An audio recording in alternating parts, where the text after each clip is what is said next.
more precise. So we shall see. I'm hoping it does. But, man, that first drive or two is just like playing after a preseason, and then you got that first game. I don't want him, out here trying too hard. So I think he also said those things, too. He's just going to try to run the offense and really be what I call, you can call it game manager, but I call it the point guard of the offense. And that's the quarterback. He's the trigger guy, whether he's handing off or throwing it. So just kind of be the guy that facilitates the football to the right people, and hopefully at all times. We'll see. It'll be interesting. So this test, though, by the way. It is. I've been diving through the stats, and the Titans defense and the Los Angeles Chargers defense have so many similarities. Oh, do they? And it's also interesting because the Tennessee Titans defense, I didn't know this until I saw Ben Fennell on Twitter tweet this. They have allowed only 4 passes of 20 yards or more down the field. The Titans defense. Who?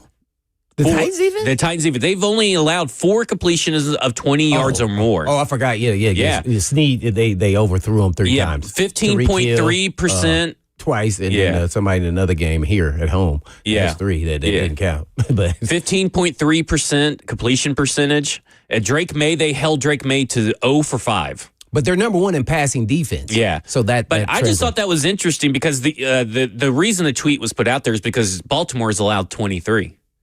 No, their defense is bad this year. Yeah, and they're like, that's the Denard Wilson effect. So I looked over at L.A. L.A. has allowed just 9 completions, but that's 56.2% of the attempts down the field have been completed on the L.A. Chargers defense. Yeah. So it's a very interesting when you start diving into the numbers. They got similar run defenses, similar, forced punts on drives, rates, and all this kind of stuff that we'll be breaking down as the show goes on, because we'll also have Easton Freeze of A to Z Sports in the next segment. Mm-hmm. But really, there's so much I want to ask you from a strategy perspective, and we're going to we're not going to be. Are you training me to be a coach? I want to get you've been a coach. I want to get your perspective, and we're brushing up against the time here in this segment to do it. So we'll do that in the second hour. It's kind of like what would Blaine Bishop do? Like, what would you do? But there was one thing that popped up in Colt Anderson's press conference that we didn't bring up the other day, and it's something that you actually talked about when I was going over the all-22 with you on the last punt that set up the Patriots' touchdown to win in overtime. Mm-hmm. They had each gunner double covered, and they pushed, oh my gosh, Price? Justin Hardy out of bounds, and pushed out of bounds. And you said, well, back in the day, I used to just go straight out of bounds as a gunner. That's what you can't do now. But if you get pushed out of bounds, you got to get pushed out. So they play the sideline. So Colt Anderson said, I encourage my guys to play the sideline because if you get pushed out, you can come back in. So, that's coaching. Just want to throw that out there for all those that think that Colt Anderson is not coaching. That's coaching. But can you explain what that is and what is the advantage? Because he didn't really get into what the advantage is, but what is the advantage of being a gunner being able to go out of bounds if he is pushed in today's NFL? Well, in my time, naturally, you could just run out of bounds. You have to get pushed out of bounds. But once you're out of bounds, now you got free reign to run. Now, you can't go too far out of bounds because you'll start running to the other players. But that's why they have to keep all the players out of the way. Now, if you run into one of the players on the sideline, that's a penalty on the actual team if they're not behind a certain line. So what you're doing is you're keeping from getting contacted because they cannot hit you while you're out of bounds and until you come back inbound. Now, the thing is, they know a lot of players try to do this, so they kind of just play you all the way to the end, but then sometimes you got to stop, and then take off because they'll be waiting for you, like, opening the gates and we're standing right here. Well, that's how they'll be waiting for you on the sideline of the edge. So you got to kind of dupe them so many times. You got to come up with all these different counter moves. And for me personally, I loved stuff like that because it was one-on-one. It's like a pass rusher. When you do your one move, you automatically know your second move. It just happens, right? And I don't know if guys are, thinking like that, but once I beat one guy, I'm gonna beat the other guy this way, and then if not, I'm gonna do this move probably. So you got to play it out in your head, and then this is how I'm gonna run down. And if I miss, I call it shoot your wad. Which means that's why I always talk about even if you miss, it's okay. The returner stuttered his feet and everybody else is coming. And you always got to mess with your inside shoulder, especially when you're the gunner, because you're the containment guy to a certain extent. You want him to run inside and then make him have to dip back out. That way, that also buys you time as well as angles. I was real big on understanding angles. And, I laugh when the back, he took a bad angle. No, he just got outrun. Yeah. If he kind of took like Khalif Raymond, right? Like Khalif Raymond will break your ankle. It's like, well, wait a minute now. I think he took the right angle. I think he just got outrun. Yeah. But some do take poor angles because they underestimate how fast they are or how the guy you're chasing. So it was kind of like a game, and you got to get real competitive, and you got to have the want to. It's I'm going to get the guy down there. I'm gonna find a way. It's not going to always work, but you got to say that you got win at probably 8 out of 10 times. So throughout a game, I felt like I can't lose but 1 or 2 times. After that, I should be winning everything every time we punt. So if you punt, 8 times a game, I don't know what the average is, then you win 6 of them, and then you're making a play or making a guy stutter his feet and go somewhere else, then to me, that was a win. So when people see guys running down there and then they just miss, I feel like that's okay, especially if it's the gunner guy. Because he's up there running kind of out of control to a certain extent just to get away from 2 guys to make a play, and it's really hard. So you gotta set the guys up. Sometimes I used to use the split technique, which is, in my mind, was I'm gonna attack one guy, because if you just think about 2 guys, you're gonna get screwed.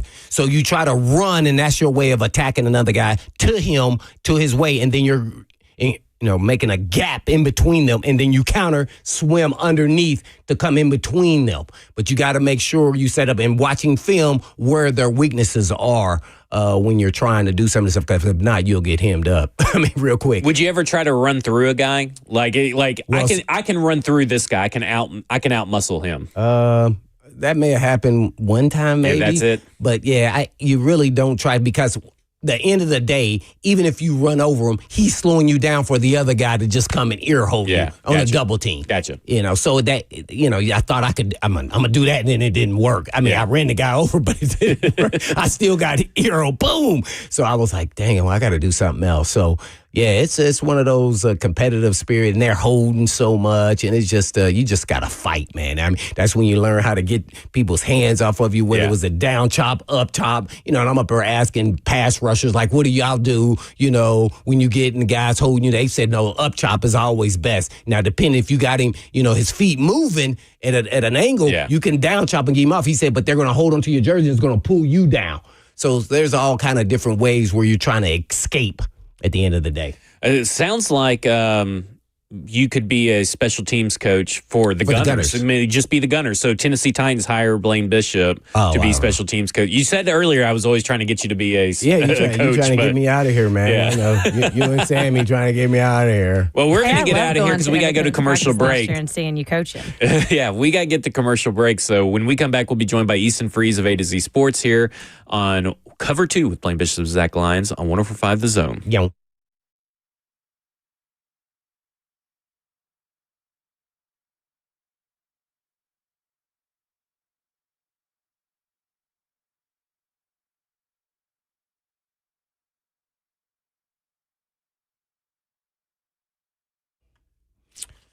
For many of you who have lived here a long time, you already know Eurofix has been in Middle Tennessee area for European car repair needs now for 24 years. And we've all gotten to watch them grow. And I don't know about you, but I love watching a hometown business take off. Well, we're now proud to announce the 5th location in Mount Juliet for Eurofix on Mount Juliet Road, right across the street from Dairy Queen. And Eurofix can serve you in Franklin, Hundred Oaks, Murfreesboro, Belmead, and now Mount Juliet. Pretty cool getting to watch a small-town mechanic starting in the barn of his backyard of a single-wide trailer and now grow to 5 locations repairing thousands of cars each month. And at Eurofix, you get a 3-year nationwide warranty and a free loaner car with every repair appointment. And all you have to do is just give them a call at 844-EUROFIX. That's right, 844-EUROFIX, or you can visit them online at myEurofix.com. That's myEurofix.com. But always Blaine said you.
I love living in Middle Tennessee. We've got great restaurants, entertainment, sports, and one of the nation's top Ford dealers right here in our backyard.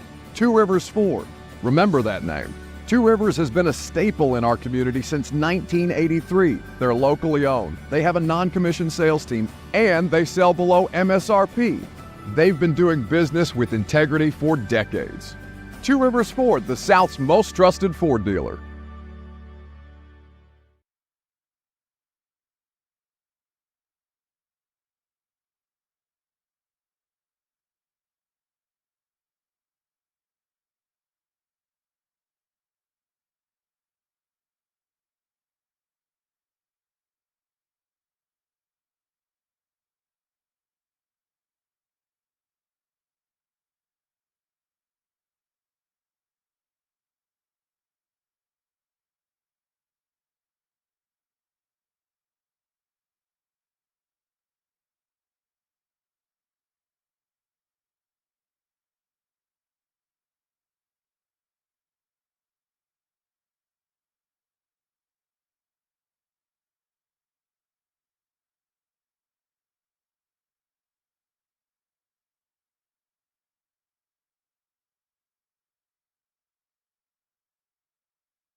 Cover 2 with Blaine Bishop and Zach Lyons here on 104.5 The Zone, powered by all Four Seasons Garage Doors. And we're going to go straight to the phone lines to talk to Easton Freeze of A to Z Sports. And Easton, it was announced today that Will Levis, just a few minutes ago, Will Levis is going to be the starter on Sunday. What message does that send to fans and to the locker room that Will Levis is clearly the guy this far in advance?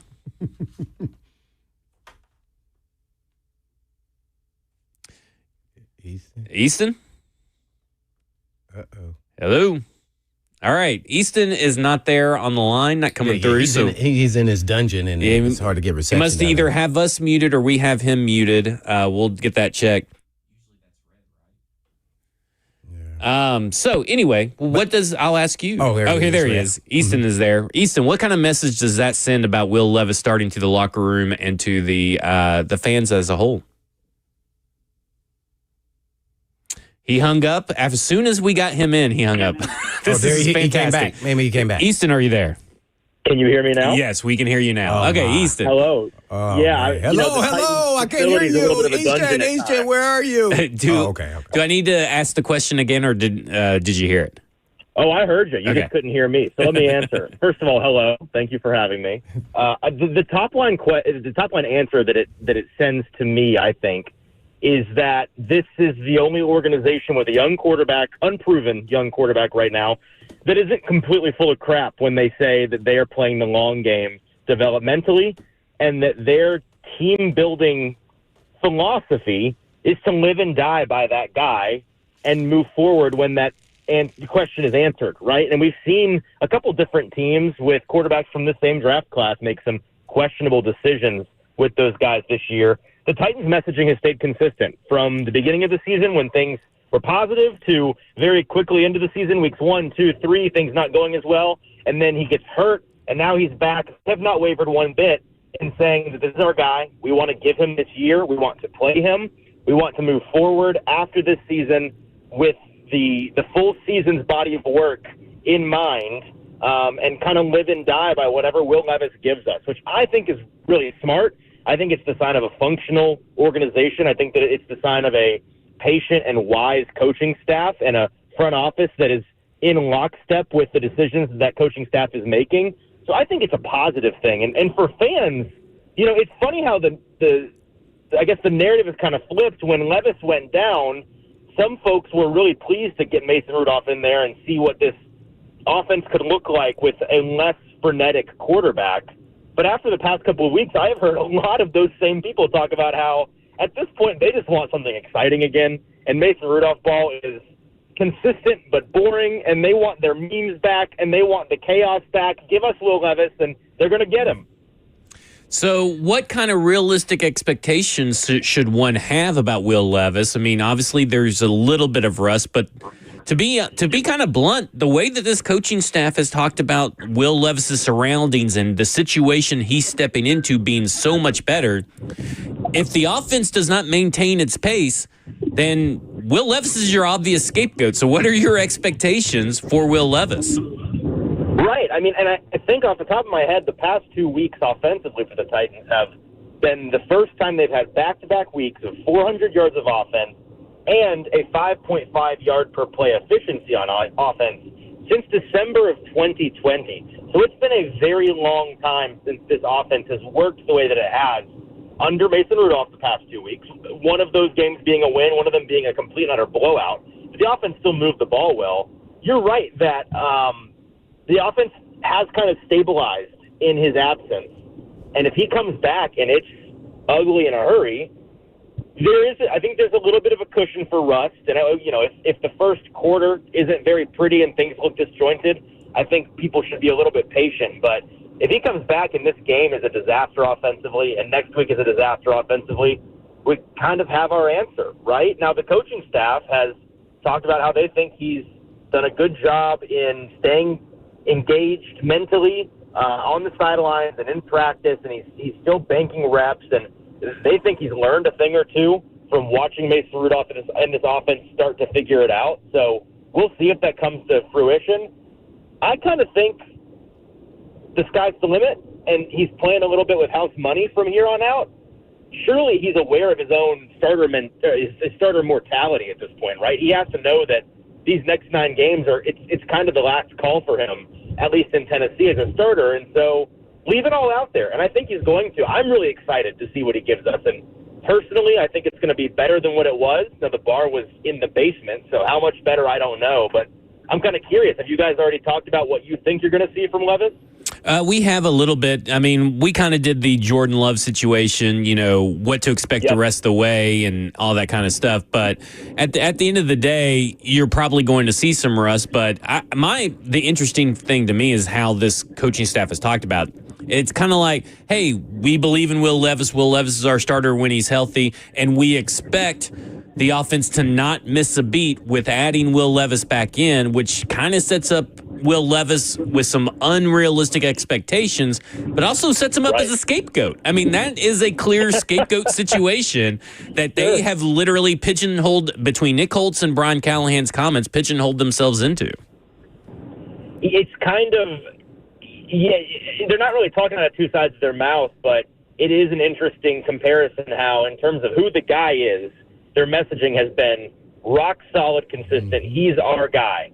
But they're also not babying him or giving him a soft landing spot narratively to come back to. You're 100% right that they're setting the bar high for him to come back and not miss a beat and play well. So we probably will never know, but I'm curious how much of that is calculated scapegoatism and how much of it is them genuinely believing that he can come in and not miss a beat. I guess we'll see on Sunday. We'll see on Sunday. We're talking to Easton Freeze of A to Z Sports here in Nashville, covers Tennessee Titans. Well, Easton, man, I'm getting curious. I'm getting restless with this quad injury with Snead. What are your thoughts on what the extent of the injury is, or do we know? Yeah, so we asked Brian Callahan about that just a couple of minutes ago, and he explained how the initial injury was just a quad bruise, and we know that it's from a helmet directly to the leg. So that's not surprising that it was a really deep quad bruise, but then I don't know if this was upon further evaluation or if it took the MRI that they recently had to figure this out, they realized there's also a quad strain on top of the quad bruise, which is as bad as it sounds. That's something that can keep you off for a long time, Brian Callahan said. They continue to talk about him in uncertain terms in terms of a timeline, but it's not, I don't get the sense that they think he's going to be gone for the majority of the rest of the season. I do think that they're hoping they can get him back sooner than later, but at this point, he's going to miss his fourth consecutive game on Sunday. He could have gone on IR in hindsight, but there really was no. I've seen a lot of fans being mad that he wasn't on IR, which I don't quite understand. Do players heal faster on IR planes? Is that how that works? Or are they just trying to be mad about something? I'm not sure what putting him on IR would have done. What is that a strategic move that you use as a coaching staff to then bring somebody else up when you know he's not going to play, or does that even matter? That's the only thing I can think. Right. That's the reason you would do it. Mm-hmm. But if we look at the Titans practice squad and the guys available and on the market, like, who are they missing out on the past 3 or 4 weeks that they could have had if they had put him on IR? I don't see that person. So I think people are just looking for something to be angry about in that regard. But yeah, it sounds serious. It sounds painful. And while they remain mildly optimistic about getting him back sooner than later, I don't know how soon is soon. No doubt about it. We're on with Easton Freeze. Easton, a lot of the fans believe that players leave the Titans and then become better players when they go to other teams. What is your take on that? Yeah, I've seen a lot of this week. It's kind of all happened, like the past couple of weeks. You've seen a lot of, wow, Derrick Henry, wow, A.J. Brown. You see some of the more minor characters, and I think it's a narrative this week because you're playing the Chargers, two former Titans legends, Christian Fulton and Elijah Molden, you're going to be going up against on defense. Well, Christian Fulton, if he gets back from his hamstring, that is. Titans fans won't be shocked to learn he's been missing practice with hamstring injuries. I don't think it's necessarily the case that they leave and get a lot better. I think that some of these players, first of all, a lot of them are going to much better situations, right? Derrick Henry going from one of the most often touched before the line of scrimmage players in the league the past couple of years to getting fantastic rushing lanes in Baltimore and capitalizing on them like Titans fans know that he can. A.J. Brown going to a situation where he's being used the same way he was in Tennessee. They're just throwing the ball a lot more than Tennessee's offense did when he was here. So he's become a larger volume player. but I don't think anybody was questioning whether or not he could be that guy. And then some of these more minor characters, like Malik Willis goes to Green Bay. That's a dramatically better situation for a quarterback like him than he was ever in here in Tennessee. So, of course, he looks better. And he's playing under a coach that has shown time and again his ability to not just coach up an offense, but coach up young quarterbacks in a hurry and make them comfortable. It's an awesome team with an awesome coach. So, yeah, they're going to look better. So I don't really know what the takeaway from that is. I guess the insinuation is that Tennessee is this, like, venomous cesspool where players go to die, and once they get released from the claws of Nashville, they become good again. I think that's baloney. No doubt about it. Last question here. Jim Harbaugh, naturally, wherever he goes, he has success. College, pro, doesn't matter. But how do you see this matchup playing out and who it favors on offense and defense? Kind of break them down if you watched them a little bit. Easton? Can you hear me? Yeah. Oh, yeah. Can you repeat that question? You broke up a little bit. Oh, okay, yeah. I was talking about Jim Harbaugh and the turnaround with the Chargers. How do you see this matchup with the Titans? I know they got some really good players on offense and defense. So how do you see this playing? I think the Chargers are favored by 7.5 or so. Right. Yeah, they are favored by 7.5. Yeah, I just wonder what you thought about this matchup. The matchup, Easton. What do you think of the matchup? Matchup. I'm sorry, guys. My phone is acting up. The matchup. Go to Verizon and get a real phone, not this cricket phone you got going on. No wonder I heard that cricket.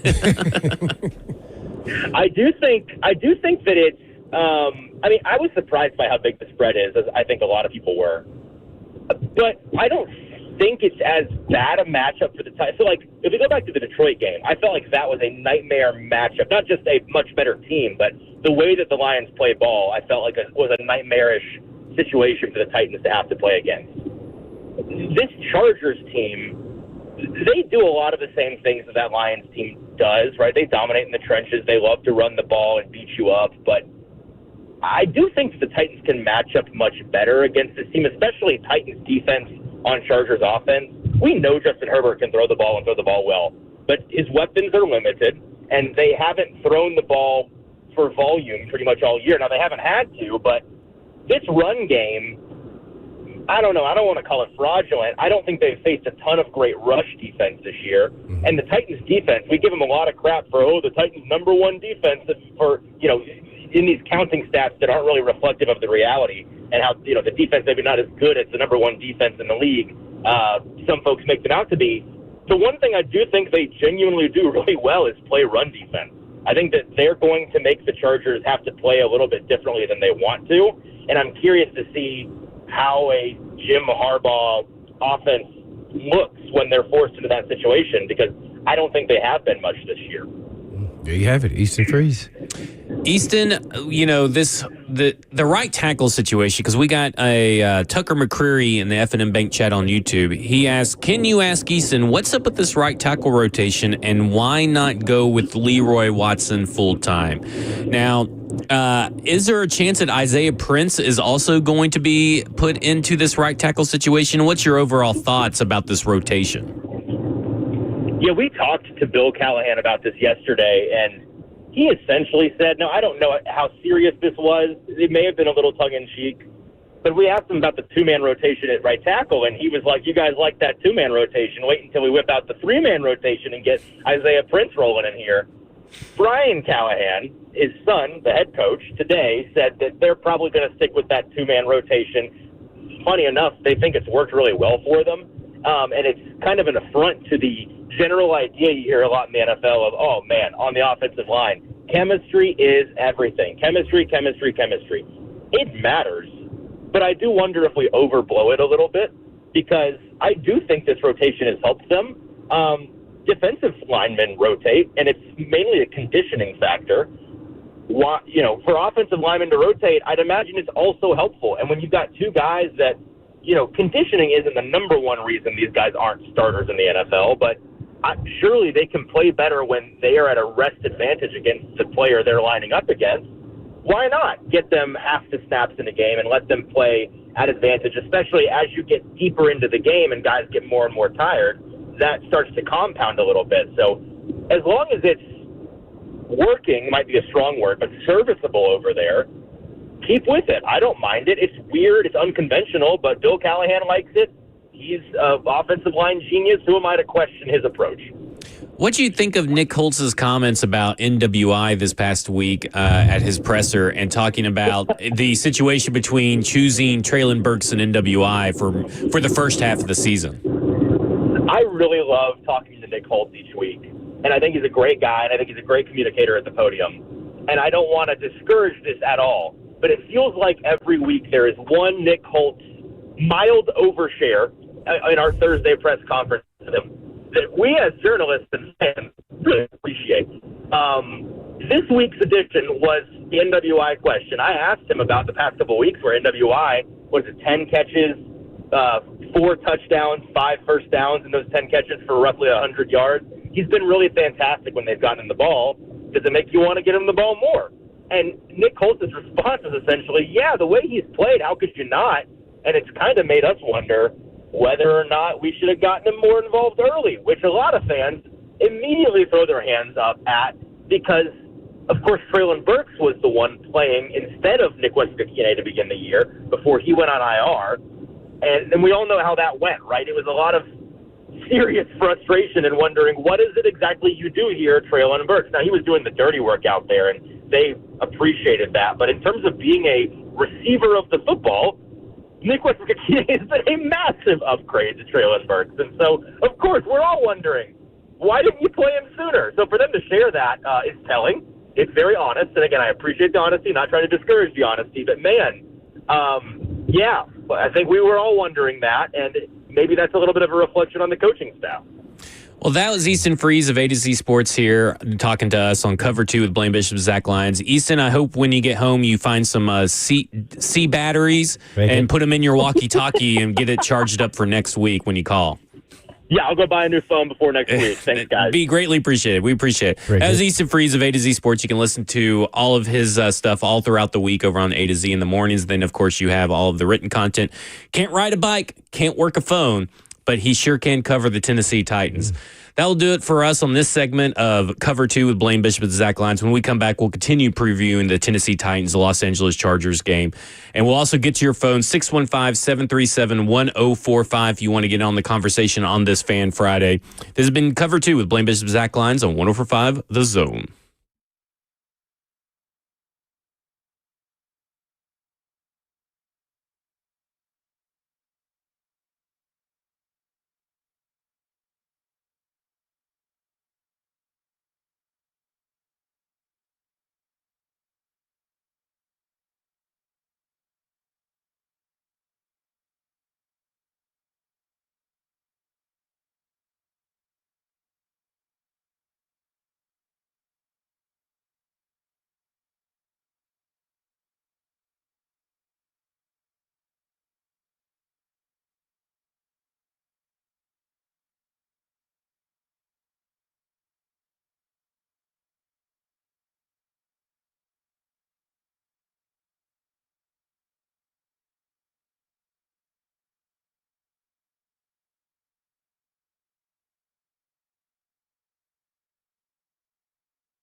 Anderson, you can find me on Ramon, Kayla, and Will from 6 to 10 a.m. on 104.5 The Zone. And if you want to advertise with us on radio or digital, you should do it. We have had digital numbers skyrocket on our show, and we would love to endorse you as well. All you got to do is go online to 1045thezone.com/epic.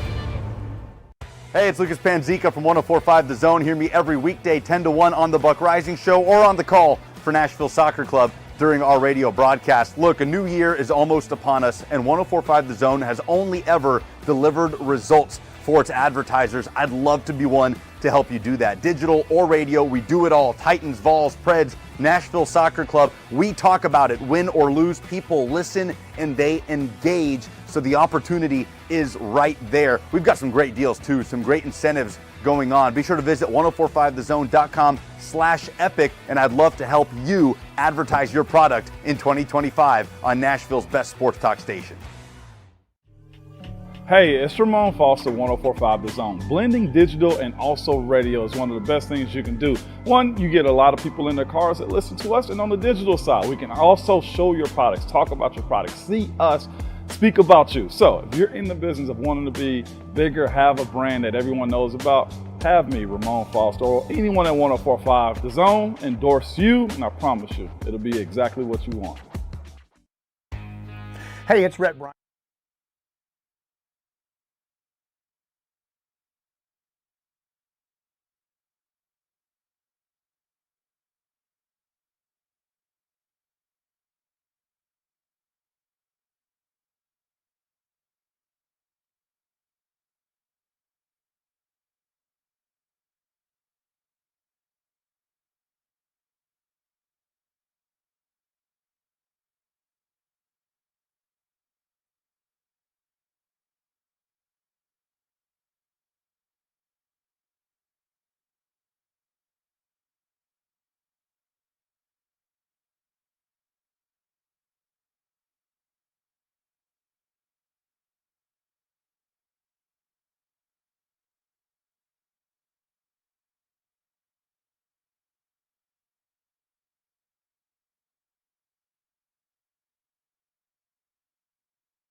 Cover 2 with Blaine Bishop and Zach Lyons here on 1045 The Zone, powered by all Four Seasons Garage Doors. 615-737-1045 if you want to come on in and join this Fan Friday and talk about the Tennessee Titans and everything. And, of course, you also have the F&M Bank chat on Zone TV, Twitch, Twitter, YouTube, Facebook Live. So I want to go straight to the phones because Don is out in California, and he wants to talk about the offense and Will Levis's fit in that offense. Don, you're on with Blaine and Zach. Hey, guys. How's it going? Going good. How are you? What's going on? Great. Big fan of the show. Watched or listened, longtime listener of Football and Other Efforts. So all right. There you go. We were just talking about football and other efforts off air. Titans fan out of Cali, huh? Yeah. So really, like everybody else, I've really had a hard time reconciling what I saw last year from Will and this year. Mm-hmm. And I've really been a big proponent of sort of easing him into the offense. Mm-hmm. So marrying what he did a lot last year well with what Brian Callahan does well with his offense, and then eventually gradually bringing him up to speed with Brian's offense. So I wanted him to do more play action when he was failing earlier in the year. I see they've done that a lot over the last 3 years or 3 games with Mason Rudolph. I'm hoping they bring Will in, bring that side of the offense back into it, and hopefully he succeeds. So I'm hopeful for that. I'll hang up and listen. I think Don brings up a good point, and it's kind of like that was kind of the perfect call to jump up into this next segment, because this is the stuff I want to see from Will Levis, right?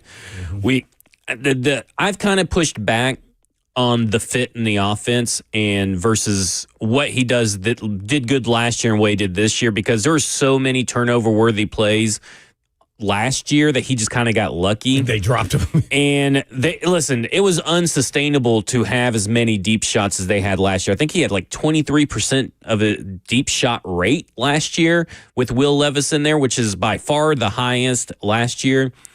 And this year, we were always going to see that come down, even if it wasn't a Bill Callahan's or Brian Callahan's system or anything like that. I always felt that was going to even out. He's got the 14th highest rate right now, but the problem is, last year he was connecting and really good because of really that Atlanta game really made things look good. But this year, he's 33.3% completion percentage on those deep 20-yard passes, and that's just not good. And to me, I do agree. I think we both agree with Don's original premise that maybe they should have eased him in a little bit more, but I don't think it was trying to marry a Tim Kelly offense to a Brian Callahan offense. I think it's the responsibilities he is given and maybe the maybe not the complicated plays that they run, but maybe simplifying the play structure and his reads and all that kind of stuff. But a lot of this has to do with the receivers now running open, getting their field, the pressure being allowed on the quarterback. Like, he's essentially stepping into a better situation because everybody else around them got used to the new scheme. And so it'll be interesting to see. I do think that this offense does take a little bit of a step back, but I do think there's a little bit of leeway as long as the turnovers aren't egregious. Yes, that's what I'm getting at. I thought they would start him if he was healthy and he gave him the green light. I just hope he makes it through that first drive or two where he has to his time is off a little bit. He'll be sped up, because if not, then he'll speed up too fast, and then he's throwing the ball sooner than later and things like that nature. So I'm hoping that, because, boy, I just feel like people are going, I think he may get down on himself, and everything else. So I just hope that he gets the rust off, man, quickly. And I'm hoping they give him some sharp passes early in the game just to get him back into the groove of things and what's going on. More play action, all about it. Because now I think they kind of overthink the play action thing a little bit. And we've seen the past regime do it too. We've heard Brian Callahan talk about, our game plan against the opponent. Play action has worked a little bit better. It's not necessarily quarterback driven. It's just worked a little bit better, and it was more effective. And then they also have talked about the run game, and play action. Obviously works with the run game, but we've seen teams time and time again just don't give a crap if the run game's working and still use play action. Right. Sometimes it's offensive line to blame. So. I do want to see, me, I'm a big proponent of play action. So I definitely want to see more play action with Will Levis. I would still like to see more under center for Will Levis and moving in that direction with Will. We've seen more with Mason Rudolph. Not enough, in my opinion, but we have seen more with Mason Rudolph under center. And I just think that with play action and all that, I love Ramon Foster's advice to Will Levis this morning on Ramon, Kayla, and Will, and it was be boring. Just be boring, Will, because that will get you into the groove. Don't overthink it. Don't press it. Just be boring, and that's essentially what I interpret that as is stay calm and make the plays that are given to you. You take the reads and what the defense gives you. Don't try to press and be this exciting hero because you're finally back into the game. So how much different is that me saying being the point guard? No, not much different. But I just like how he put it. I think how he put it, and I agree. The point guard and the short passes, like you said, it's been a facilitator wherever that may be. Be boring. And just do your job. I mean, at the end of the day, and then everything will work itself out. Let your playmakers make their plays. Like, just get them the ball and let them do the work. Your job is just to get it to them. I've always been that way about the quarterback. Even when they say game manager, I think that's what the quarterback is actually supposed to do. Yeah. So just manage the game, man, and you'll always be in every game if you do that. It was so fun to watch Joe Burrow last night. I mean, he's running for his life and then still keeping his head downfield or his eyes downfield and making plays. And that Jamar Chase play is just utterly ridiculous. Like, first off, even making that throw, even being able to catch the throw, then being able to turn it upfield for that was 71 yards, I think, touchdown. That together was just all of a ridiculous play that was in a pocket that was super messy that Burrow had to kind of like run up and just throw it like with both feet up in the air pretty much. Like, and listen, you got to see why Joe Burrow's my favorite quarterback. Man, he's been on a tear. Mahomes. I think 9 touchdowns, 0 interceptions these last 2 games. I mean, ridiculous. Yeah. And if you're wanting to know what Brian Callahan looks for in a quarterback, I think it's Joe Burrow. Yeah. I really do. Like, I think that is what it is. And he does it. He's a different talent but what I'm talking about is the traits. Yeah. I got you on the traits. What I was going to say is, I would say Levis is just as talented. I just think this guy has the it factor, and you can never put your finger on it, but he's got it. And even if something goes bad or good, he's just that dude. So I love him for that. I got attached to him and really liked him in college and didn't have any idea. I thought he'd be good, but I didn't think he would be this good, where I'm thinking, man, he's one of the best young quarterbacks in the National Football League. By the way, I can't remember the last time a receiver caught over 200-something yards in a game. Yeah. Do you know that? When was the last time a receiver got 200 yards? I just asking because it was like what was it, 50? I think last year. Was it last year? I don't think one's been this year, but I think last year someone got over 200 yards. I think some of these guys was Jefferson or Jamar Chase did, I think, last year. Oh, man, they look like they were scared to guard him. Yeah.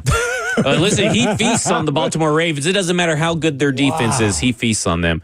We'll talk more about the Tennessee Titans when we come back from the break. It has been covered too with Blaine Bishop's Zach Lyons here on 104.5 The Zone.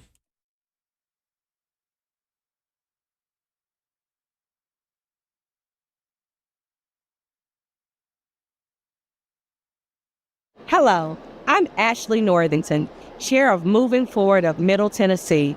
The upcoming transit referendum is a game changer for our economy, business leaders, and the entire community. A robust transit system is essential for a thriving economy. With 54 miles of high-capacity transit corridors and 86 miles of new sidewalks, this plan enhances Nashville's connectivity, making it easier for everyone to get where they need to go. This isn't just about transportation, it's about economic empowerment. For business leaders, reliable transit means a more productive workforce.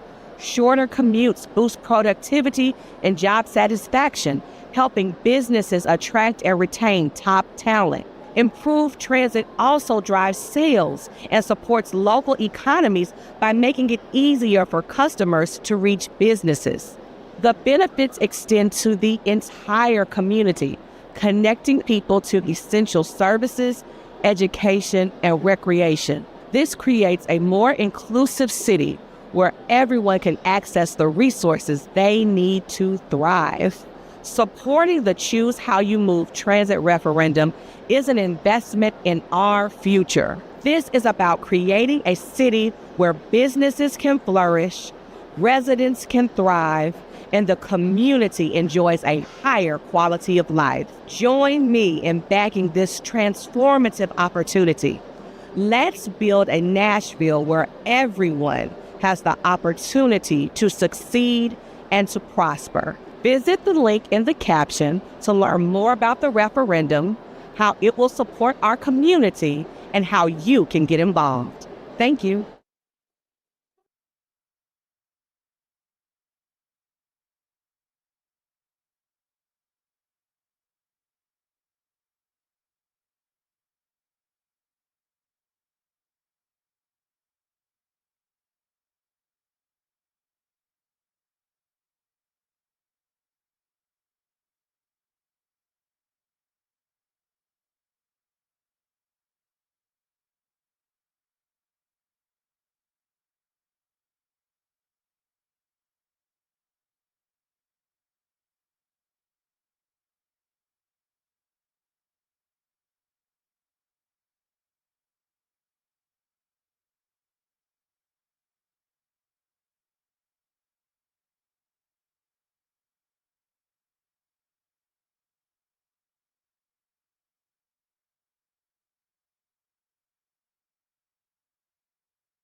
Cover 2 with Blaine Bishop and Zach Lyons here on 104.5 The Zone, powered by All Four Seasons Garage Doors. It's a Fan Friday. Get your calls in, 615-737-1045. We got eyes on the phone. We'll make sure that you get in to be able to talk Tennessee Titans. And, of course, you can also ask your questions and talk to us on the F&M Bank Chat on wherever you get Zone TV, Twitch, Twitter, YouTube, Facebook Live.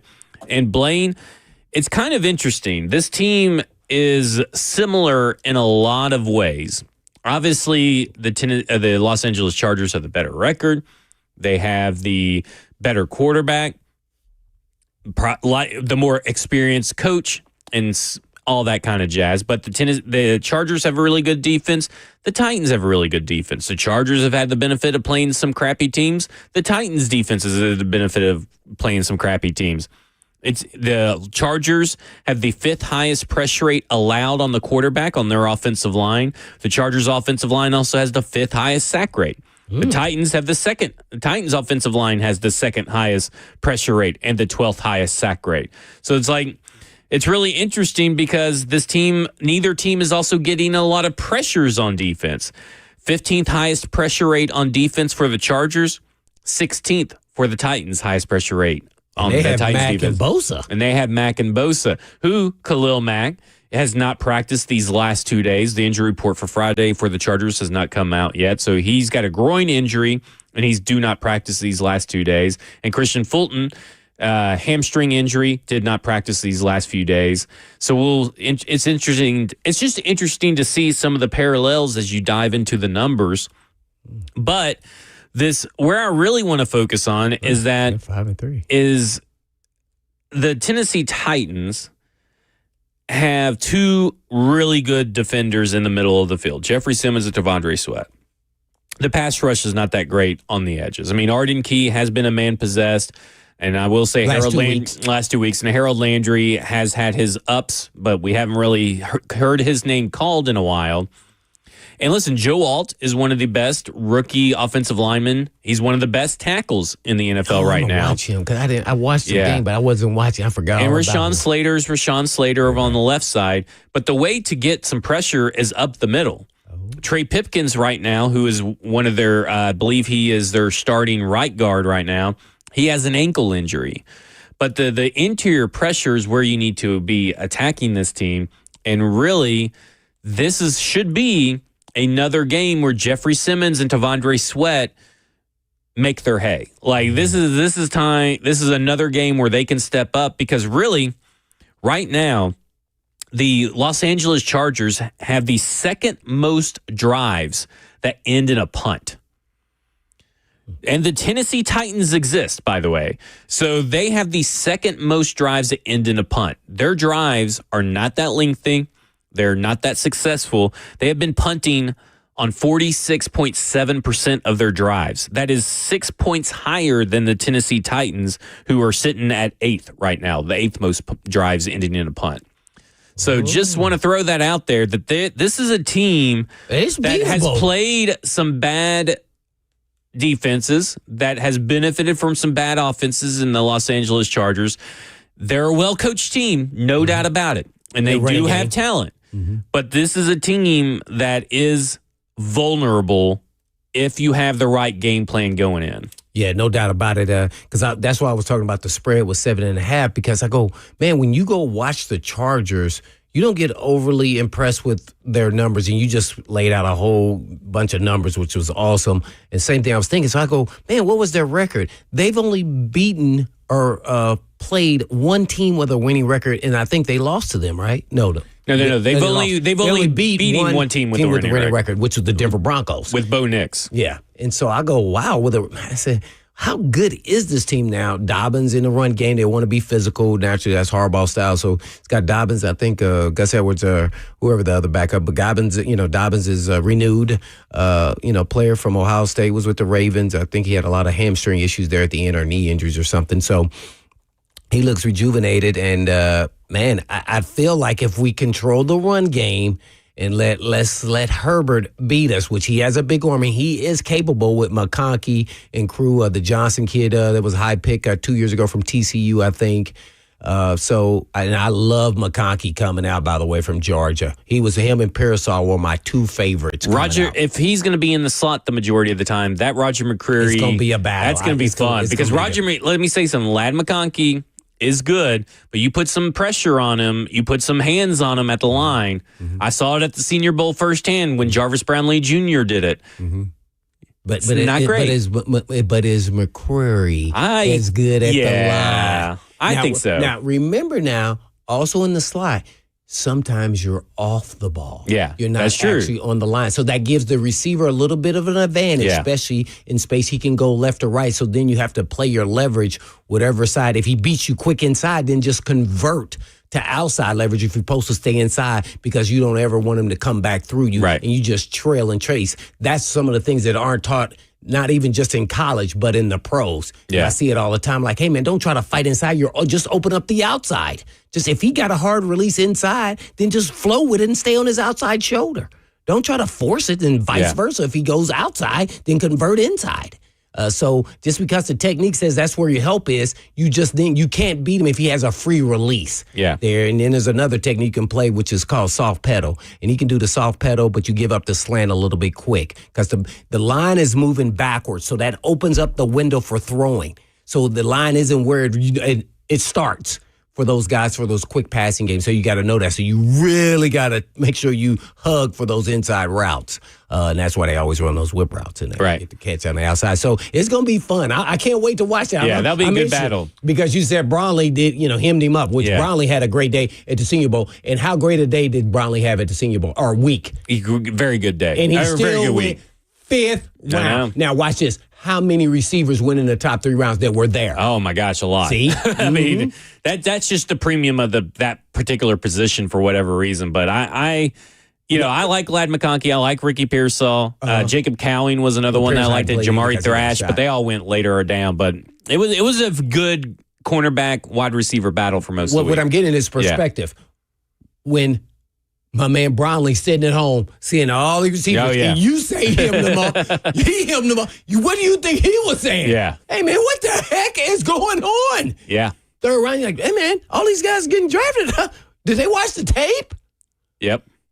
I'm with you. Well, let's go to Junior in Murfreesboro, who's a Chargers fan. But before Junior, you ask your question, I have to double check. You aren't Junior Colson, are you? Because I know that Junior Colson did go to Ravenwood, and he plays for the Chargers. I think he's injured too, right? He's injured, so he has some free time on his hand to listen to the radio. Oh, this is not Junior Colson. You guys hear me? Yeah, we hear you. No, this is definitely not Junior Colson. No, I'm not Junior Colson, but I'm a big Michigan fan as well. So if he went to Michigan. How you guys play that. But yeah, let me tell you, man, I'm a big Charger fan, a real super Charger, man. And, man, I've been telling people all week, you can kind of try to downplay what we've been doing on defense, man. But, man, we look at the turnover differential, man. We're plus 13. We don't make mistakes. And that's the thing the Titans do. They make mistakes. And let me tell you something. If Will Levis plays, we will win by 30 points. And I was telling people all week, Mason Rudolph plays, we win by 14. It doesn't really matter. Go Bolts, baby. Let's go. Oh, my. There you go. So just so we know where the turnovers came from for the defense of the Chargers. 3 from Gardner Minshew. We got 1 against the Panthers, Bryce Young-led Panthers. 1 against the Fields, Justin Fields and the Steelers. 2 against Mahomes. 2 against the Knicks, 1 against the Arizona Cardinals and Kyler Murray. They didn't get any from the New Orleans Saints just 2 weeks ago, and last week they got 3 courtesy of Jameis Winston. Now listen, I want it to be known that I do think that Will Levis is more Jameis Winston than anything. So there is a penchant for turnovers for this Chargers defense, but that's what we said, right? At the beginning of the last segment. Got to ball control. You got to be able to take the easy shots. You got to be boring. You got to be the point guard. You got to be these things. And really, it should be a Tony Pollard day because this Los Angeles Chargers defense is not very good against the run. When you start breaking down the advanced metrics, the yards per play on rushing yards. Now, listen. They're really good. They've only allowed 3 rushing touchdowns, but they haven't seen a lot of running plays compared to other teams. So that's where I think that is the advantage for the Tennessee Titans. They're going to have the benefit of being able to kind of play this ball control kind of possession style offense and let their defense do some work, but move down the field. Because I do think there's an ability against this Chargers team with the run play, with the play action, to be able to take your spots and be able to move down the field at a methodical pace. Mm-hmm. And I think you got to lean into, regardless of what you want their identity to be, I think it's proven that this team is better off with the run game and everything playing off of that. And to your point, you're talking about the play action pass, and then that then plays into the run game, play action pass, and then you can get out from in the passing game. So I think every game from here forward, and probably before, a couple games ago, you got to get Pollard going. I think he's been the best player on the team, and you kind of continue that, and that kind of make things a little bit easier for your quarterback, too. So we want to make sure that even if you're handing off, we may be always talking about Will Levis, but if you're controlling the clock, you win the game. Now, what happens then, it makes the game a close game, even though you're controlling the clock. And I think the Titans' time of possession based off of their opponents, I think they've controlled the ball a lot more. Even in the Detroit game, it happened that way every time they have controlled the clock. So that has been a great deal, and that means the running game is working. They just can't, debacle themselves with, these turnovers, let alone a special team's got to show consistency as well. So we get through that first series and Levis does well, I will be elated because I want him to have success, and I want him to show out, and this is a good game to see how you stack up. I don't want him to feel like he's competing against Herbert, who probably will be a little more efficient because of the way they play their game, and he's not throwing the ball all over the yard anymore. It's more everything's set up with the run game just because of Harbaugh's being the new head coach there. So it's funny, though. He's a new head coach. We have a new coach. Seems like they have bought into Harbaugh a little sooner. When I say sooner, at the beginning of the season, and it seems like hopefully we will be starting to hit a stride, and we're going to shock everybody. 7.5 points. The Titans, when I look deeper and deeper into this team of the Chargers, they are definitely beatable. But from the outside looking in, I would go, oh, man, we've got the Chargers? Yeah. Nah, they are very beatable. We just don't shoot ourselves in the foot. We'll continue taking your calls on this Fan Friday here on Cover 2 with Blaine Bishop and Zach Lyons here on 104.5 The Zone.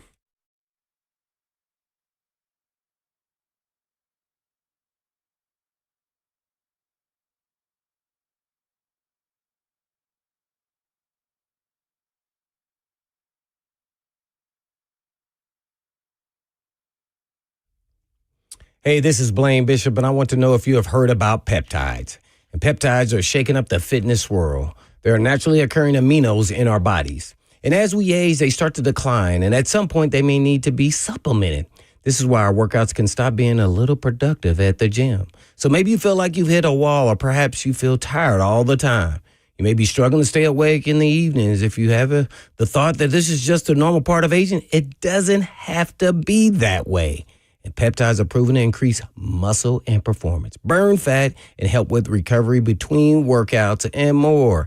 And peptides can even help with motivation and mental clarity. And these are safe, naturally occurring aminos and not pharmaceuticals, a natural holistic way to get your body back to peak performance.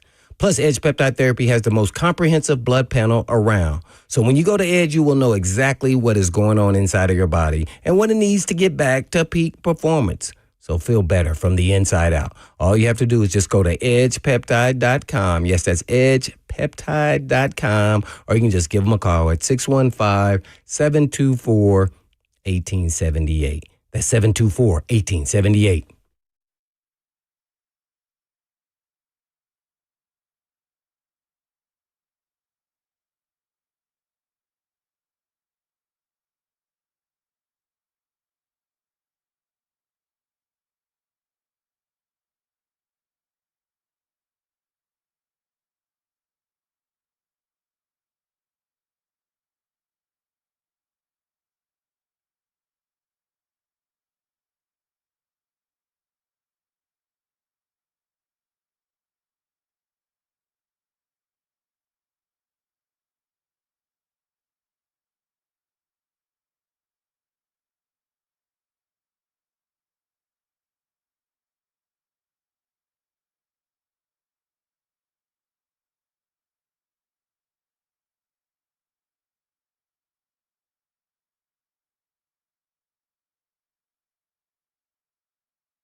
Cover 2 with Blaine Bishop and Zach Lyons here on 104.5 The Zone, powered by all Four Seasons Garage Doors. 615-737-1045 if you want to get in on this Fan Friday.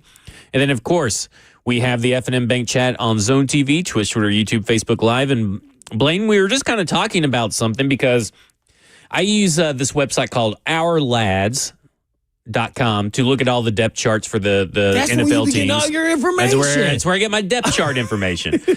And then I'm looking at it because we're talking about if Khalil Mack can't go, who is his backup? And on there it says Bud Dupree. And then I'm looking at it and it has, and I'm going to butcher this name, Tuli Tuipulotu Who is that? as the starter opposite Khalil Mack and Joey Bosa behind him. So come to find out, Joey Bosa, even though he's been active these last 2 weeks, he's only played 20 snaps against New Orleans and 19 snaps against Cleveland last week. So just to put that into perspective. Yes. So Joey Bosa injured his hand in the offseason. So it took a while for him to come back. And then in week 3, he re-aggravated a hip injury that he's been struggling with here and there. So he missed from week 3 to week 8. Week 8, he got injured in the middle of the game, was seen limping off the field. So it looks like he's not going to be 50%. But when you go to the Chargers injury report, I look at it and I say, well, I see Joey Bosa here, hip injury, limited participant, have no idea what he is today. So obviously he's probably going to be questionable. But there could be a situation where the Tennessee Titans actually have a little bit of a benefit if Joey Bosa is not same old Joey Bosa. But I do want to remind people that last year's game, but it was Andre Dillard, but last year's game, Joey Bosa played like 10 snaps and got like 4 sacks on 10 snaps or something. It's something crazy. I'll have to go back and look it up. But he's still a menace when he plays. Last week he had 2 pressures on 19 snaps. So it'll be interesting to see what he is, how much he plays, and how effective he is. Because for Tennessee, he played against Tennessee last year, 19 snaps total.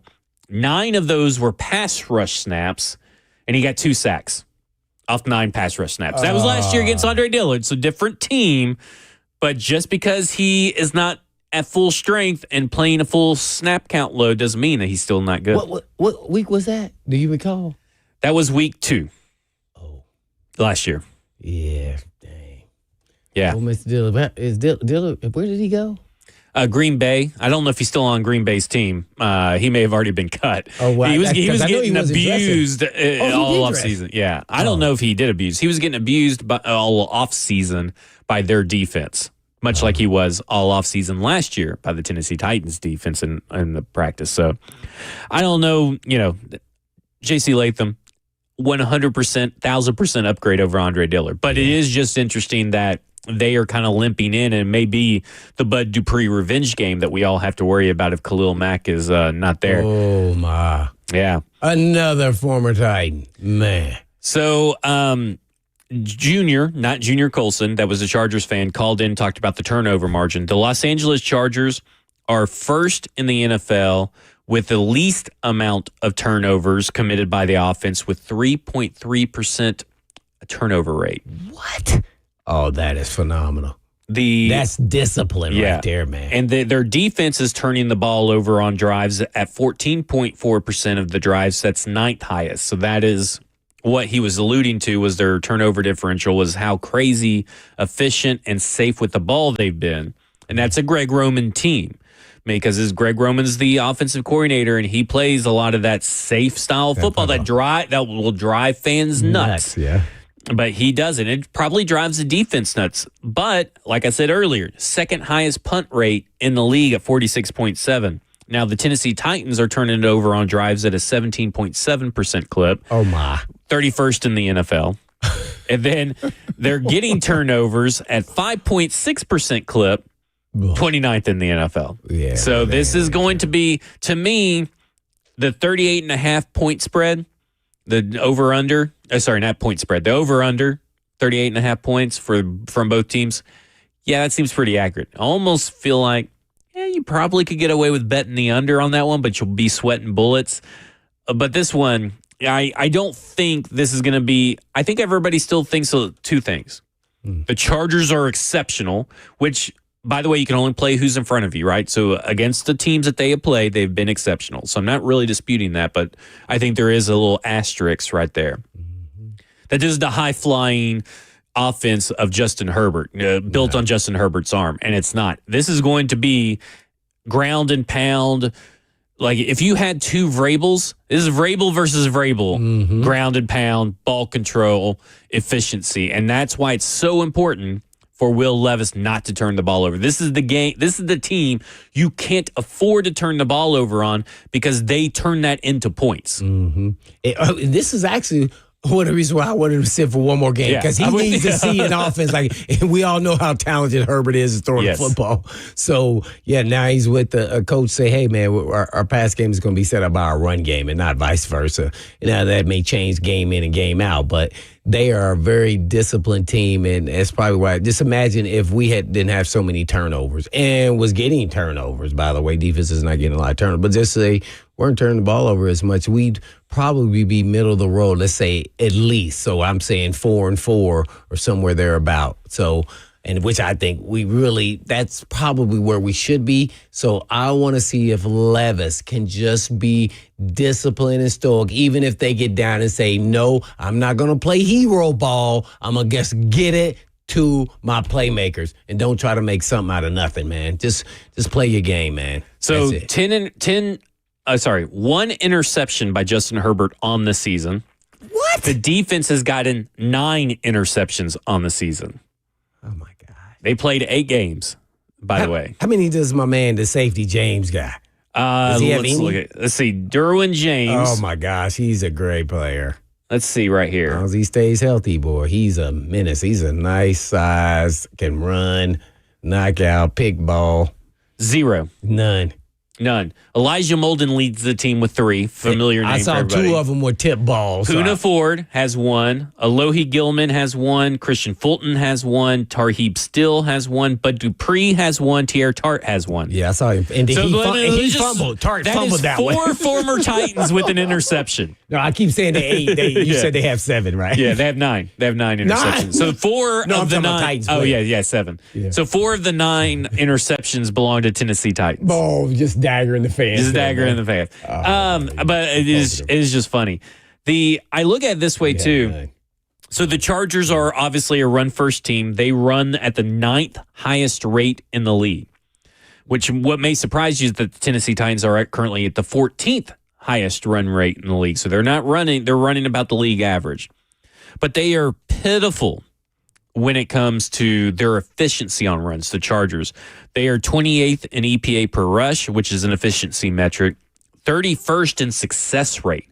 They're only successful in 32.6% of their runs. They're 24th in yards per attempt at 4. They're 9th, I already said that one, but they're 7th. They have the 7th highest run stuff rate. So they are stuffed on runs at the line of scrimmage or behind. So they're forcing the issue. So that's Greg Roman. That's Roman ball, baby.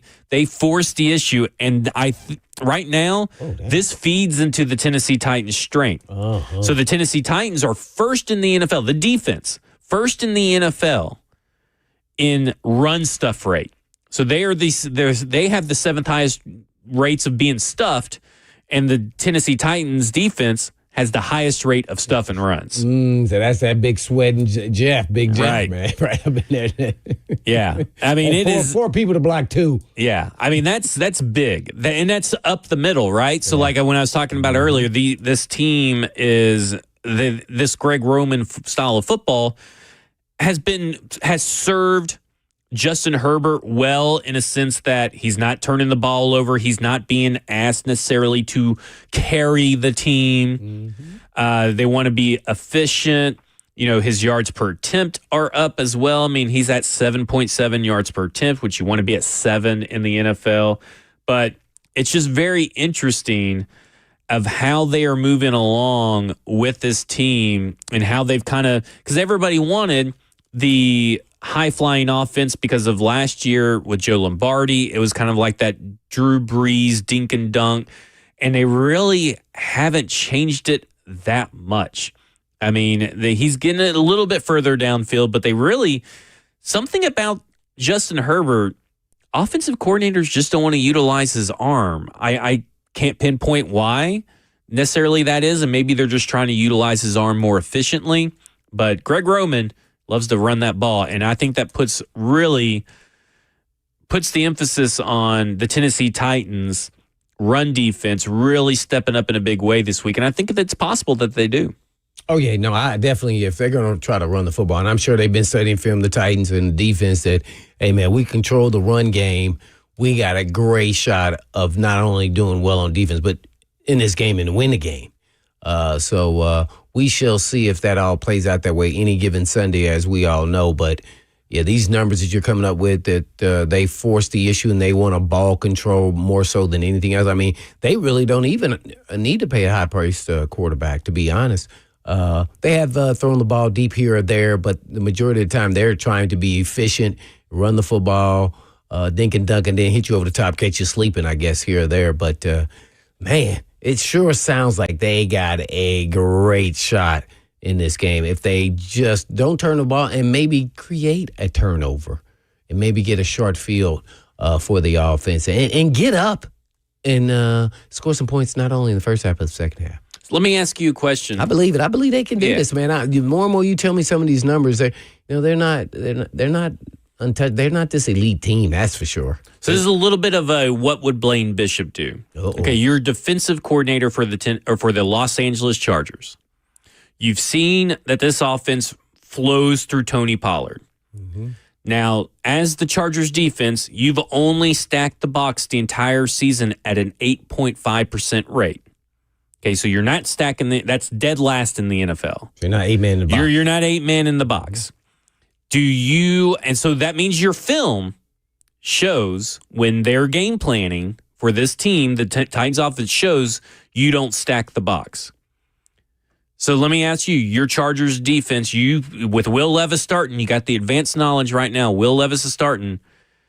Do you break your trend and show something different on defense? Because we have seen this Tennessee Titans team sometimes doesn't adjust to stuff that they don't see on film. Do you start stacking the box at a higher rate because you want to make sure Tony Pollard and possibly Tajay Spears don't kill you? Well, I'm really interested to see, first and foremost, they are going to bring up some surprises, and they're going to probably do it a little bit more because they say, Pollard is the best player on offense, so I think they're going to try to do whatever they can. But I'd love to see what they did against other teams that run the football efficient, just like the Titans. So, and then that'll kind of give you a tale of what they kind of do or like to do, and then they're going to have always every game is going to have its own different game plan. So they'll have 2 or 3 different things they haven't shown either. So against a running team, what did they like to do? But if they feel like they can stop the run just with their 7 guys, and they got Tart too, who's a big time run stuffer type player as well. So I don't think I would, if I'm the defensive coordinator, I'm gonna run our stuff that we've done. The handful of plays that I put in to change it. I'm still going to find a way to make sure Levis beats me though. I can't let Pollard go loose and get 100 yards. I can't let that happen. So I would say that probably on their list, the Arizona Cardinals and the New Orleans Saints are probably the 2 best run teams that they saw. Alvin Kamara, John Connor, or James Conner. They did 27.6% stacked boxes against Arizona. He still got 100 yards, and actually against stacked boxes, he got 61 yards on 8 carries against the stacked box. So he had a break loose kind of day. They've only allowed 68 yards on stacked boxes, 61 of them one player. Wow. And Alvin Kamara, on the flip side, they only stacked the box against him 9.5 times, 9.5% of the time. So it's kind of the tale of two different teams, right? Mm-hmm. The one you stacked the box at a high rate and it didn't work really. Right. And then against Arizona, and then you didn't stack the box, but the times you did, it did work. So it's like you're still trying to figure out what's working and what's not working. Yeah, because you got to remember, this is a mentor, his first year there, so he's new too, and his first time being a DC in the NFL. So of just hearing those numbers, I want to say the style of back they're playing, which I would say Pollard is more with Alvin Kamara. I would agree. So I would think if I'm watching tape that they're going to do something more leaning towards that than what they did with Connor, who's kind of a bigger power back. You know, or at least his style is of how he runs. Do you think a running back spy is the best way to approach it, you think? Maybe have a guy that's always following. You have Denzel Perryman and Dayon Henley. I could see Dayon Henley being that guy. He was really good at it at the Senior Bowl when I saw him, and I'm sure that's carried over now that he's starting. Yeah, Henley, he's 0, correct? Yes. Yeah. He showed up a lot on tape when I was watching. I was like, who is this guy? So yeah, he definitely showed up. So that's great research there on you, and because I was looking for Colson since I watched him in high school at Ravenwood and in Michigan, and I guess he's injured. And then Perryman is guy.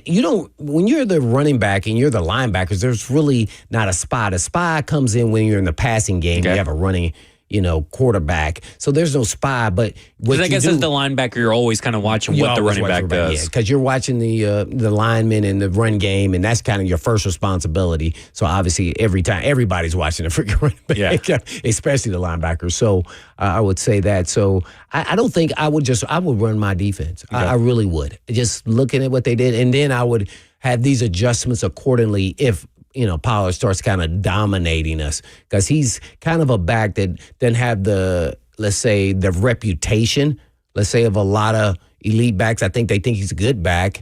I don't think they think he's elite until you play him. You go, oh man, this guy, he was pretty good, until you play him. Yeah. And he's kind of now back to the form of 2 years ago when he was with the Cowboys, when he was off the charts. So coming off a high ankle surgery, and then last year, and then just looking good, but not to explosiveness now. I think he's gotten it all back.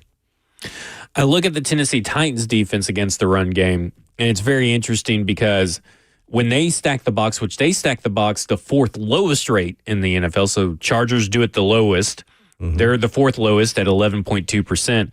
But when they do it, they're only allowing 1.22 yards per attempt, which is by far the lowest in the NFL. So they are so effective when they stack the box, but they don't really do it.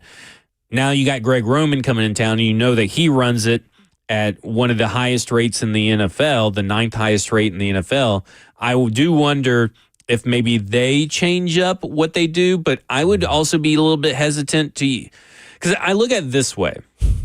Okay, for the Los Angeles Chargers defense, you're not necessarily scared that Will Levis has the ball in his hands. Mm-hmm. On the flip side, you are scared when Herbert has the ball in his hands, but you should match up well against these wide receivers. There's not a tight end that really scares you.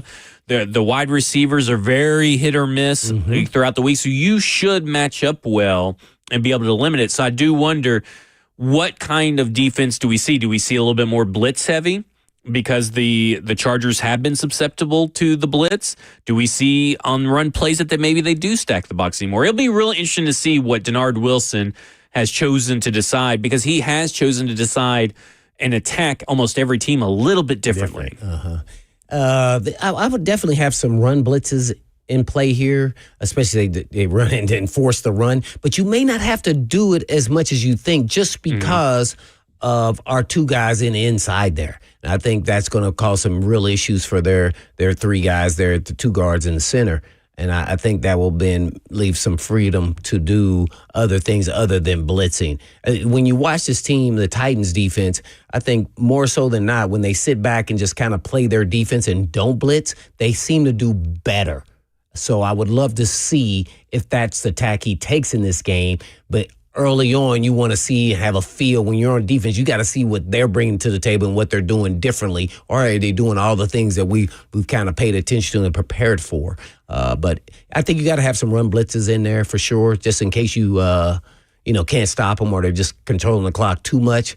But every time he dials up a blitz, like the Green Bay package when he was just going after Will Levis because it looked like he had pressure at practice all that time and he wasn't very good. Well, it didn't work against when we played him. So I think he kind of tapered that back a little bit, and then he's kind of settled down to D.C. Wilson and not done that as much. I think you gotta have it in. But I think they can play them straight up. I really do. I think both sides can really. It'll be like I said, they're so similar. It'll be a cat and mouse game. It's going to be really interesting. That's why I think, and we'll talk about it here after the break in the last segment. But time of possession is the most important key to this game, and we'll talk more about that when we come back. This is Cover 2 with Blaine Bishop and Zach Lyons here on 104.5 The Zone.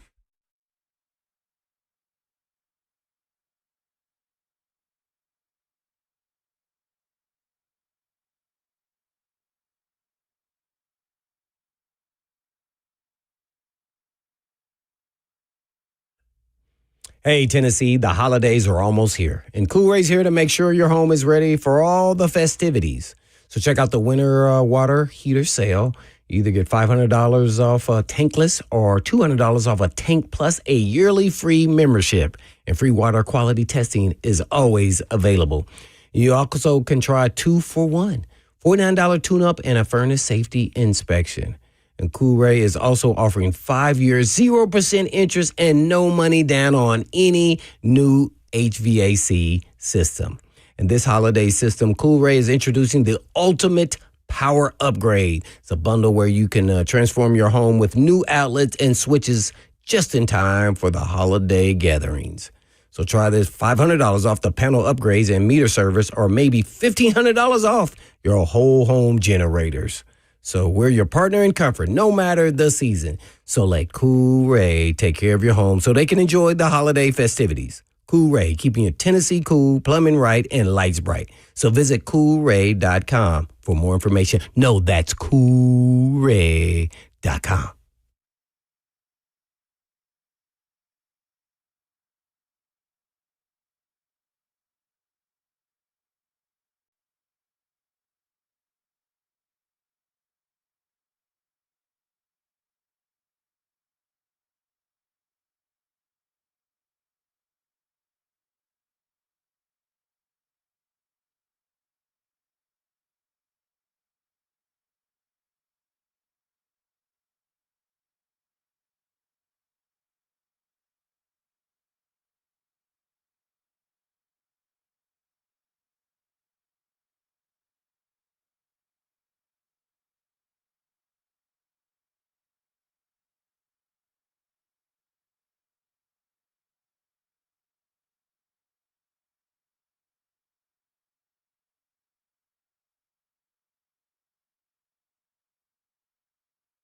Final segment here on Blaine and Zach on Cover 2 with 104.5 The Zone. Powered by All Four Seasons Garage Doors, 615-737-1045. Last call for your phone call on this Fan Friday.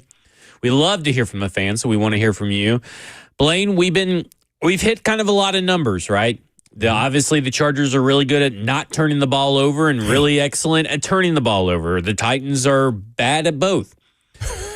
It's going to flip in this game. Maybe it's going to flip in this game.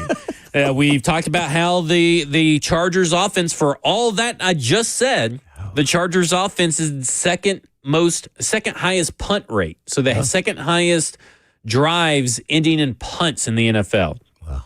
And to me, that's where the Tennessee Titans can do it. There's a lot of 3-and-out situations here, right? So there's going to be it's going to be a lot of opportunities available for the Tennessee Titans offense, and theoretically. Will Levis. He's part of the offense. He's included.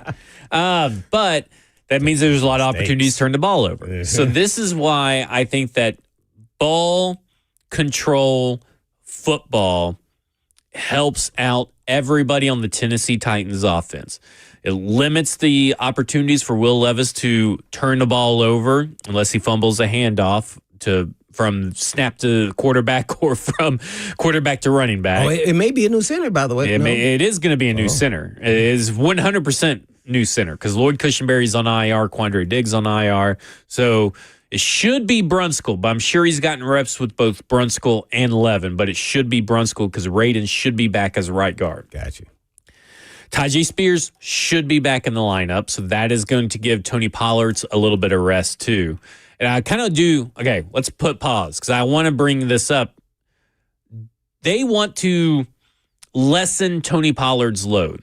With the way that Tony Pollard has played,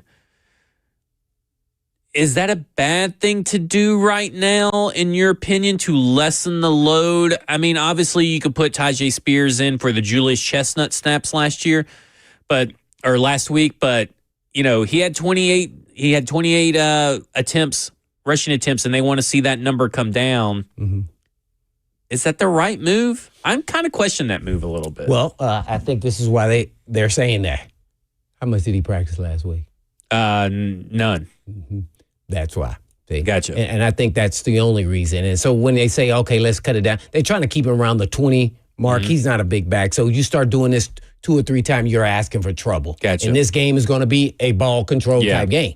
And so that's why they're saying, going into this game, their thinking going in is that, hey, get him 20. We give hopefully 10 for Spears. Because first of all, you don't know how much Spears can really do. He's coming off a hammy. He could look great, but that thing could come right back like that. So whether it's him or Chestnut, you got to start, lessening the load a little bit here, back-to-back games like that for a smaller guy, because then you're asking for an injury to happen. Yeah. So I think that's the only reason. I think he can do it, but let's say sporadically, let's spread it out. We can't be giving this guy 28 carries like he's Derrick Henry. Gotcha. That's it. So, and I know what you're talking about, the hot hand. If he gets hot, guess what? Nobody's up there sitting over on the chart talking about counting. He's at 22 right now. Nobody's doing that. Gotcha. Nobody cares. Once he gets going, like, we got to roll this thing. Got to roll the high hand. Kind of like Jack Gibbons and Jerome Baker. Right. Yeah. You just kind of playing the card that's just been dealt on that day, and you say our intent was, but it may not happen. Yeah. But with both of them back, going back to my original point, with both of them back, with this offensive line, because obviously getting either of them into a rhythm through the ball control offense, the time of winning that time of possession is a benefit to them. They are really good at yards after the catch or yards after contact and all that kind of stuff. It gets your offensive line in a rhythm, being able to run the football, establishing some dominance like you saw last week. It protects Will Levis. Like, everything this week flows through the run game. And we saw last week with Bill Callahan, he was doing some exotic stuff. If you weren't paying attention, you may have missed it. He put tight ends at right tackle and then overloaded one side with two with the original right tackles. Unbalanced line. Yeah. He put John Njoku out in motion. I mean, he really emptied the clip, as you would say, when it came to the run scheme last week. And I think he'll do it again, because it feels like this whole team is starting to find its rhythm, and maybe the reason why they don't think they'll lose a lot of ground and everything will keep flowing is because they have that much faith in this run offense for the Tennessee Titans. That could be the reason. I mean, that's the only thing that's been probably gaining momentum and been the most consistent is running the football, and Pollard. So they're making holes for him as well. So, yeah, I think you got to keep that going. And then hopefully now that continues to help with the rhythm and the flow of the pass game. The only thing, as they said, is changed is Will Levis, the quarterback, the actual person. That's why I want to see some more play action. I think going under center helps out a lot because I think going under center for the most part in most situations, and really whether you go under center or shotgun is supposed to be more of a situational kind of thing. But going under center really hides, are you going to do a play action? Are you going to run it? Or are you going to just straight up do a drop back pass? Like, I really love what being under center does for this team, especially with the last few weeks. The tight ends have gotten really involved in the pass game too. Obviously, one of those ended up in an interception when it came to Chig in the end zone, but that was really Mason Rudolph's fault. But at the end of the day, they have gotten a real rhythm of getting Nick Vanette involved, getting Josh Wiley involved, and Chigakonkwo involved. Like, getting those guys involved should help Will Levis. Will he be as prone to being able to get them involved? Like, that's been the big thing, is like, we've seen Will Levis sometimes predetermine his read coming out of the huddle before the snap, and sometimes he's just not going to the guys that he's supposed to be going to. So it's, I don't know. To me, I think it's because I'm with D-Hop you, though. is out of the lineup. Yeah. I think that helps him out because that was his crutch. And Yeah. I think now he knows he has to just follow the plan of and dictated who the defense says and what the game plan of the offense is too. And by the way, on that Chig interception, will he throw to Chig or will he throw to the open guy? Yeah. See? And sometimes it works out right and sometimes not because that was an intended receiver, Chig. Meanwhile, as he you was mentioned, boom, boom with that throw. That was a planned throw. Yeah, but maybe Will Levis is holding it, looking for his boy Ridley. Yeah, because he was wide open. So let me ask you this. We're just going to go straight pick 'em. Not going to predict the scores, but you can maybe do it. But are you picking the Titans this week to win? I'm probably going to say 24-20. Oh, who? The Chargers. Okay. I'm going Titans. I'm not going to put a score out there because I don't know what this is really going to be, but I'm going to pick the Titans. Sammy, what are you going to pick? I think they got a great shot. I'll go with the Titans. Let's do it. Let's What'd do she it. say, Char? She said Titans. Oh, we're going Titans. Me and Sammy are going Titans. Since You're I'm going a horrible Chargers. better, I bet so we could win. There you go. I love it. Yeah. Reverse psychology always works out. This has been Cover 2 with Blaine Bishop and Zach Lyons here on 104.5 The Zone. We appreciate you hanging out with us all week. We'll both be seeing you on Sunday. Blaine on the pregame, me on the postgame. 3HL's up next. And in the meantime, and in between time, peace.